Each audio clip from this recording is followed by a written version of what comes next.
ભાગવતમ દશમ સ્કંદનો 30મો અધ્યાય.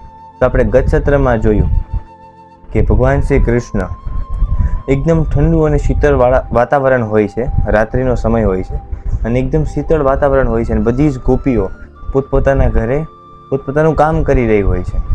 કોઈ એમની પતિની સેવા કરી રહી હોય છે, તો કોઈ એમના પુત્રોની સેવા કરી રહી હોય છે, કોઈ ગાય માતાને દોઈ રહી હોય છે, તો કોઈ એમના માતા પિતાની સેવા કરી રહ્યું છે, કોઈ શૃંગાર કરે છે, કોઈ કાજલ, કોઈ ખાવાનું બનાવે છે, કોઈ ભોજન બનાવે છે.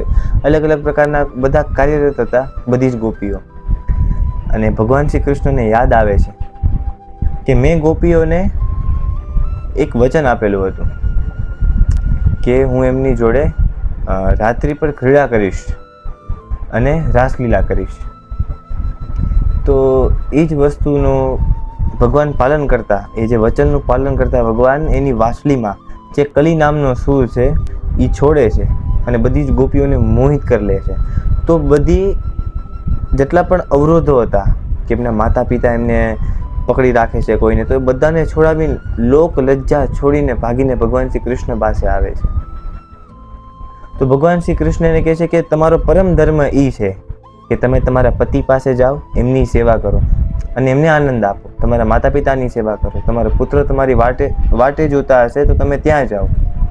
પણ ગોપીઓને આ વાતથી દુઃખ લાગે છે, કારણ કે આપણે સમજી શકીએ છીએ કે આપણે કોઈને મળવા ગયા હોય, હવે એ આપણને આપણા વખાણ કે તમે એમને મળવા આવ્યા એમ વખાણ કરવાના બદલે એ આપણને ખીજાવા મળે કે તમે પાછા વયા જાઓ.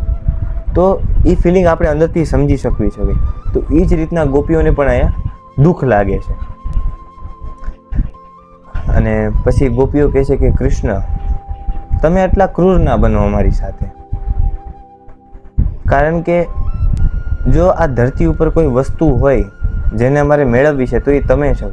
અને જો તમે વાત કરતા હો કે અત્યારે તમારા પતિ પાસે રહેવું જોઈએ, તો અમારા પતિ તમે જ છો. અને અમે જે વ્રત કરેલા હતા એમાં તમને જ તે અમે પતિ સ્વરૂપે માગેલા છે. અને ભગવાન શ્રી કૃષ્ણને એમની વાત સાંભળીને દુઃખ થાય છે અને ભગવાન એમનો સ્વીકાર કરે છે. તો બધી ગોપીઓ જોડે અલગ અલગ ભગવાન ક્રીડા કરે છે. અને જેવું ગોપીઓના મનમાં એવું થાય છે કે આજે કૃષ્ણ છે એ અમારી પાસે એટલે છે કારણ કે અમે આ ત્રણેય લોકમાં સૌથી સુંદરમાં સુંદર નારી અમે છવી. તો આ વાત સાંભળીને, મતલબ આ વાત ભગવાન તો બધું જાણે છે, તો ભગવાન ગોપીઓના મનનો ભાવ જાણી ગયા કે ગોપીઓ કેવા શું માગે છે. તો એ સમયે ભગવાન એ ક્ષણે જેવો ગોપીઓના મનમાં એવો ભાવ આવ્યો એ જ સમયે ભગવાન ત્યાંથી અદૃશ્ય થઈ ગયા. તો ગોસ્વામીજીએ કીધું, તો આપણે લાસ્ટ લાઈન સાંભળી હતી કે એમની ખુશી માટે, એમની ખુશી અને શિક્ષા માટે. તો ખુશી અને શિક્ષા માટે આપણે જોયું કે ખુશી કઈ રીતના કે જો ગોપીઓ ભગવાન જતા રહેશે તો ગોપીઓને ભગવાનની યાદ આવશે, અને જેવી ભગવાનની યાદ આવશે તો એમને હર્ષ થશે, એમને આનંદ આવશે. અને અહીંયા ભગવાનને પણ આનંદ આવશે, કારણ કે આપણે કોઈ પણ ભગવાનને યાદ કરવી છે તો એનાથી ભગવાન પ્રસન્ન થાય છે. તો હવે આજે 30મો અધ્યાય છે. તો એ જ છે કે ગોપીઓ કૃષ્ણ ભગવાનને શોધે છે અને એમાં જે એમની લાગણીઓ છે કૃષ્ણ પ્રત્યે એને વ્યક્ત કરે છે. તો જેવું આપણે કાલે ગોસ્વામીજીએ કીધું હતું એ રીતના જ તે કે ગોપીઓ છે હવે આટલી ચિંતાતુર થઈ જાય છે કે કૃષ્ણ એક ક્ષણમાં જ તેમની સામેથી અદૃશ્ય થઈ ગયા. બધા પાસે અલગ અલગ કૃષ્ણ હતા, તો બધા પાસેથી કૃષ્ણ અદૃશ્ય થઈ ગયા અને બધી ગોપી ટેન્શનમાં આવી ગઈ. કારણ કે પહેલાં તો એટલા ભાવમાં હતી એને ખબર ના પડ્યું થોડી વાર કે કૃષ્ણ છે કે નહીં. પણ ભગવાનનું જે શરીર છે એમાંથી મોગરાની ખુશ્બુ આવે છે, તો એ ખુશ્બુ આવતી ગોપીઓને બંધ થઈ ગઈ. ગોપીઓને તો ભગવાનની કોઈ લીલા હશે, પણ ઘણી વાર જોવાથી ભગવાન શ્રી કૃષ્ણ પાછા ન આવ્યા. તો ત્યારે એ લોકોને અંદરથી વિચાર આવ્યો કે અમારી કોઈ ભૂલ થઈ છે જેના કારણે કૃષ્ણ અમને છોડીને જતા રહ્યા છે. તો એ મને વિચારે છે કે શું એને અમારાથી કોઈ સારું મળી ગયું હશે. વિચાર થાય ને, કોઈ એક પ્રેમી હોય, એક પ્રેમિકા હોય, હવે પ્રેમી છોડીને જતો રહે તો પ્રેમિકાના મનમાં એવું થાય કે આને મારા કરતાં કોઈ સારું મળી ગયું હશે. કે કાં તો પ્રેમિકા જોડે વાત ન કરતો હોય તો પણ એ સેમ ઇસ્યુ બધામાં જોવા મળે કે આને હું મારી કરતાં કોઈ સારું મળી ગયું હશે. તો ગોપીઓનો સેમ ભાવ આવ્યા છે કે કૃષ્ણ હું અમારે કરતાં પણ કંઈ સારી વસ્તુ મળી ગઈ છે. તો વિચારે છે તો એવું તો ન હોઈ શકે, કારણ કે અમે તો કૃષ્ણની ભક્ત છવી, અને કૃષ્ણ આવું કોઈ દિવસ ન કરી શકે એમના ભક્તો જોડે. તો પછી ગોપીઓને લાઇટ થાય છે કે આજ અમારી એક દુષ્ટતા છે કે અમે એવું જાણ્યું કે કૃષ્ણ અમને જ તે પસંદ કરે છે, કે અમે સર્વશ્રેષ્ઠ છવી એટલે જ કૃષ્ણ અમારી જોડે છે. તો ગોપીઓને અંદરથી બહુ જ દુઃખ થાય છે અને જંગલમાં અંદર જાતી જાય છે. આખા કેટલા બધા વન આખા ક્રોસ કરી જાય છે અને મોટા મોટા પીપળાના ઝાડ છે, જાંબુડાના ઝાડ છે અને સંતરાના ઝાડ છે, અલગ અલગ જેટલા પણ ઝાડ હતા, પીપળો, પછી પીપર અને ઘણા બધા વડલો, બધાને પૂછે છે કે પીપળ તે અમારા શ્યામ સુંદરને જોયા છે, અહીંયાથી જાતા જોયા છે? તો કદમના વૃક્ષને પૂછે છે કે કદમ, હે કદમ, તું મને કહે કે કૃષ્ણ તો સદાય તારી ઉપર જ ચડેલા હોય છે, તો શું તારી ઉપરથી કંઈ જતા તો નથી રહ્યા ને? અમે એને શોધીએ છીએ, તું જલ્દી કે. અને એ બધું છોડીને યમુનાજીને પૂછે છે કે યમુનાજી, કૃષ્ણ તો સદાય તમારામાં સ્નાન કરે છે અને તમે તો એને અંગ ટુ અંગ તમે એને ટચ કરો છો, તો તમે એ નથી જાણતા કે કૃષ્ણ ક્યાં ગયા છે? અને જેટલા પણ ફૂલના છોડવા હતા, તો મોગરામાં એમાં જે મોગરાનું ઝાડ હતું એને કહે છે કે તમે તો ફૂલોના રાજા છો, તો તમને નથી ખબર કે કૃષ્ણ શું તમારું મોગરાનું ફૂલ લઈને ક્યાં ગયા છે? તો ગોપીઓ બધાને પૂછે, કારણ કે ગોપીઓ ગાંડી થઈ ગઈ, તેમને વિશ્વાસ નહોતો આવતો કે કૃષ્ણ અમને છોડીને જતા રહ્યા છે, તો એમને એમ છે કે ગયા છે. તો આગળ જઈને બધાને પૂછપરછ કરે છે કે અમારા કૃષ્ણને તમે જોયા છે? મોટા મોટા જનાવરો છે એમને પૂછે છે, કોઈ ડર્યા વગર સિંહને પૂછે છે, હાથીને પૂછે છે કે હે ગજરાજ, તમે અમારા કૃષ્ણને જોયા છે કોઈ જગ્યાએ? પણ કોઈ કાંઈ જવાબ નથી દેતું. અને જે ગોપીઓ છે એ એટલી ભાવવિભોર થઈ જાય છે, એટલી મતલબ ભગવાનની લીલામાં ખોવાઈ જાય છે કે જે ભગવાનની લીલા કરી હતી એ લીલામાં એ લોકો પ્રવિષ્ટ થઈ જાય છે. તો એક ગોપી પૂતના બને છે, તો બીજી ગોપી કૃષ્ણ બને છે, અને જેવી પૂતના કૃષ્ણને ઉપાડીને જતી હોય એવી જે ગોપી પૂતના બની છે, જે ગોપી કૃષ્ણ બની છે, તો એ પેલી ગોપીને ઉપાડીને જાય છે અને સ્તનપાન કરાવે છે. અને પેલું જે કૃષ્ણ રૂપી જે ગોપી છે એ એને મારી નાખે છે. તો એ રીતના બધી લીલા કરે છે. પછી કોઈ એક ષટક બને છે અને કોઈ કૃષ્ણ બને છે, તો એને લાત મારીને મારી નાખે છે. તો આ બધી સેવા, આ બધી લીલા આ ગોપીઓ વારંવાર કરવા લાગી કે અમારે કૃષ્ણએ આવી લીલા કરેલી હતી. આપણે આગળ વાત થઈ કે ગોસ્વામીજીએ કીધું કે એમની ખુશી અને એમની શિક્ષા માટે, કે એમની પ્રસન્નતા, એમની શિક્ષા. પ્રસન્નતા શું હતી કે એ કૃષ્ણને યાદ કરે. તો એ પ્રસન્નતા ગોપીઓને અંદરથી થવા મળી કે હવે અમે કૃષ્ણ છવી. અને જ્યારે કૃષ્ણ ગોપીઓ જોડે હોય ત્યારે ભગવાન શ્રી કૃષ્ણ કોઈ ગોપીને ખંભામાં હાથ નાખે અને પછી ચાલતા હોય, તો કોઈ એમ કહે છે કે હું કૃષ્ણ છું, તમે મારી આજે મનમોહક ચાલ જોવો કે હું કઈ રીતના ચાલી રહ્યો છું. તો અલગ અલગ એક ગોપી તૃણાવત બને છે, તો બીજી ગોપી નાનો એવો કૃષ્ણ બને છે, તો એને પછાડીને મારી નાખે છે. મતલબ ઓરિજિનલમાં તો નથી મારતા, પણ એ રીતની લીલા કરે છે. તો આપણે અહીંયા એક રીતના જે ગોપીઓનો ભાવ જોવી, તો આપણો ભાવ તો બહુ દૂર દૂર સુધી નથી પહોંચતો ભગવાન પાસે. હવે ગોપીઓ આટલી બધી કૃષ્ણને ચાહે કે જો કોઈ પણ છોકરી હોય એ કોઈ પણ છોકરા પાછળ એટલી બધી ગાંડી તો ન જ થઈ જાય કે એમના માતા પિતાનું પણ ન માને. પણ આ તો છોકરો નથી સાધારણ, આ તો ભગવાન શ્રી કૃષ્ણ સ્વયં છે. તો આમાં મોહાઈ જાવ ને, કોઈ નવી વાત નથી. હું કામ એ મનમોહક છે અને એને કોઈની જરૂરત નથી. એ પોતે જ એટલા મોહન છે કે ગોપીઓ એની પાછળ પાછળ ફરે છે. તો હવે ગોપીઓ અલગ અલગ લીલા કરતા કરતા કોઈ બકાસુર બને છે, કોઈ અગ્નિદૈત્ય બને છે, તો વગેરે વગેરે બધા બને છે. અને કૃષ્ણ રૂપી જે બધી ગોપીઓ છે એમનો વધ કરે છે. પછી જે ભગવાન શ્રી કૃષ્ણે વસ્ત્રહરણની લીલા કરી હતી, તો એ જે સેમ ટુ સેમ બધી ગોપીઓ આખી વસ્ત્રહરણની લીલા કરે છે. તો આ બધી લીલા કરતા કરતા એક ગોપી ભગવાન શ્રી કૃષ્ણના ચરણ કમળ જોઈ જાય છે. હવે આપણને જો જેને ખબર હોય એની વાત નથી, પણ જેને ન ખબર હોય કે ભગવાન શ્રી કૃષ્ણના જે ચરણ કમળના જે છાપ છે એ બીજા કરતાં અલગ હોય, કે એમાં તમને સોનાના કણ જોવા મળે, શંખ ચક્ર ગદા પદ્મ જોવા મળે, મતલબ અલગ આયુધ જોવા મળે. તો કે કીધું કે નક્કી ચોક્કસ આ આપણે શ્યામ સુંદરના ચરણ કમળ છે.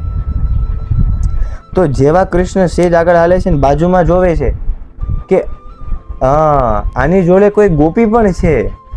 હવે જે પેલો ડાઉટ હતો ગોપીઓને કે અમને છોડીને એમને કોઈ બેટર મળી ગયું છે એટલે એમની જોડે ગયા, તો એ ડાઉટને લઈને લોકો બોલવા લાગ્યા કે કદાચ જો આ પરથી ઓલી ભૂલ થઈ ને એટલે જ આપણામાંથી જે સર્વશ્રેષ્ઠ હતી એ ગોપીને લઈને કૃષ્ણ ચાલ્યા ગયા આપણી પાસેથી.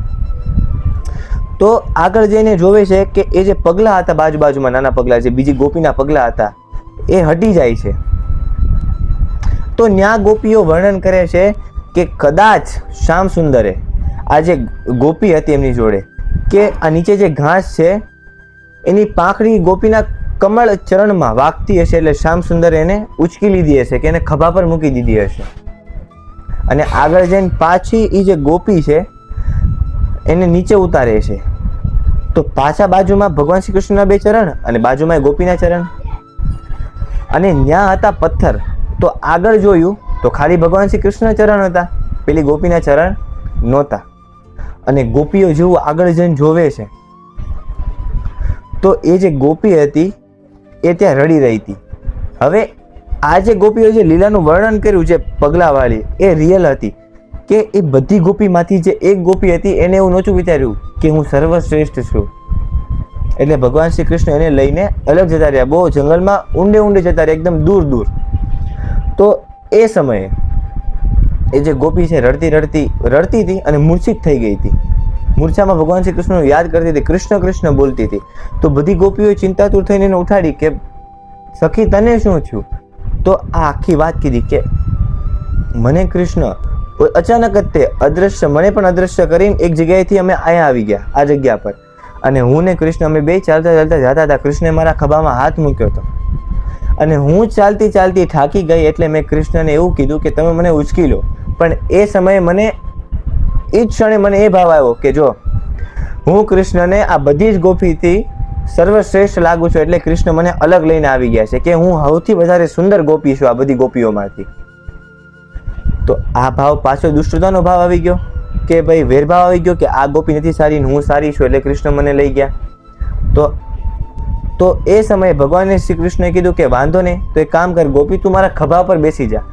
તો જેવી પેલી ગોપી ખભા ઉપર બેસવા ગઈ, ભગવાન શ્રી કૃષ્ણ ત્યાંથી અદ્રશ્ય થઈ ગયા.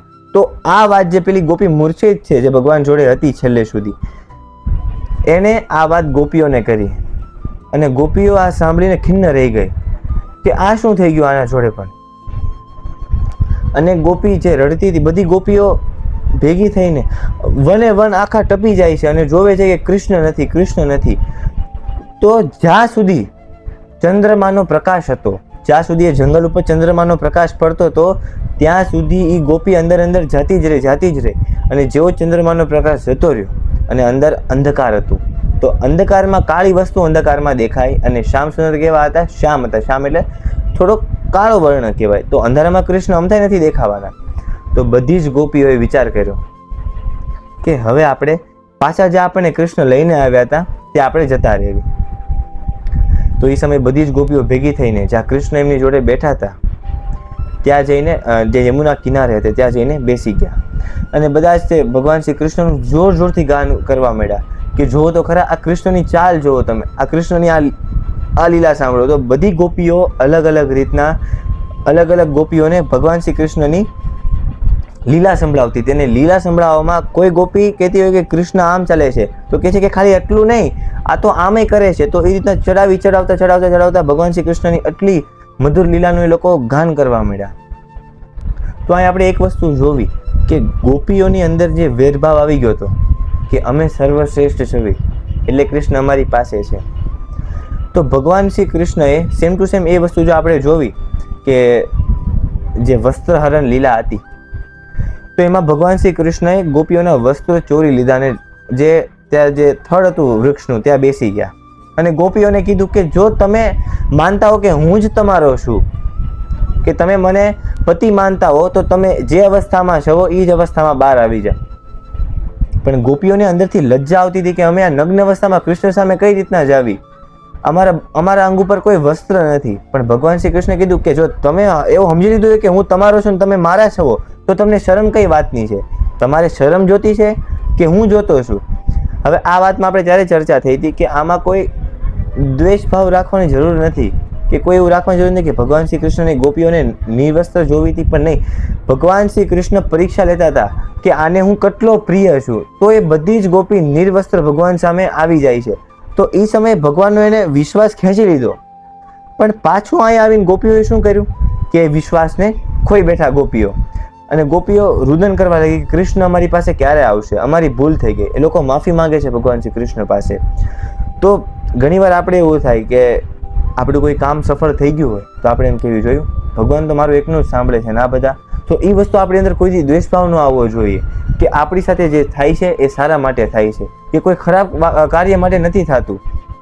આપણી અંદર જો દ્વેષભાવ આવશે તો ભગવાન આપણી પાસે આવવાના નથી.